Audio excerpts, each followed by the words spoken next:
Hi everyone. Oh my gosh, I had to pop on here. I was outside and I was trying to walk on water. Have you ever tried to do that before? So in the Bible, let me get my Bible here. In the Bible, in Matthew chapter 14, this is what I was reading today. It's a story about how when Jesus walked on water, there was like this big storm and all this kind of stuff. And then all of a sudden, Jesus appears on the water and they all freak out and think like it's a ghost or something, but it wasn't. It was just Jesus. And he says, be brave and don't be afraid. I am here. And then Peter shouts out to him, Lord, if it's really you, then have me join you on the water.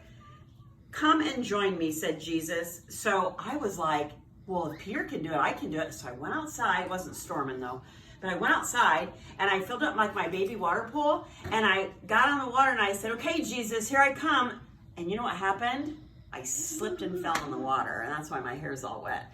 It didn't work, and I thought, well, why didn't it work? So I went back in the Bible, and it says, this is what it says after Jesus said to come here.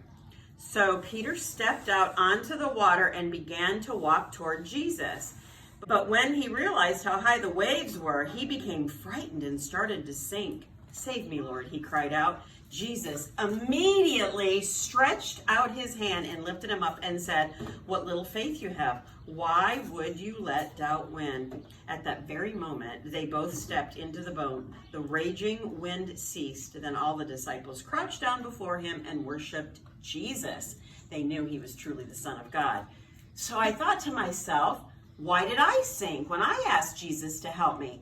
And then I realized, even though I didn't have like real waves, when I was doing it of my own strength. You know what that means? Like I was trying to do it like I'm going to go out and I'm going to say, Jesus, I'm coming to you. And I just stepped in, boom, splash. You know what I mean?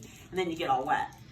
But I wonder if I was really looking at him, what would have happened? If I was really focused just on Jesus alone, what would have happened? Well, here's what I do know.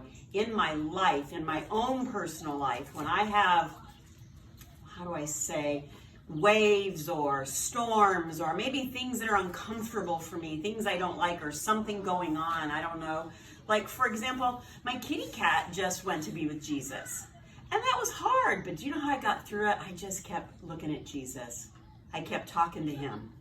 And I think that's what the story is really trying to say. Not to go on and try to walk on water, but you know, you never know. So I encourage you guys, read this. It's really cool. This book, oh my gosh, it's better than any storybook you could ever read. It's its very own storybook. So until we see each other again, bye.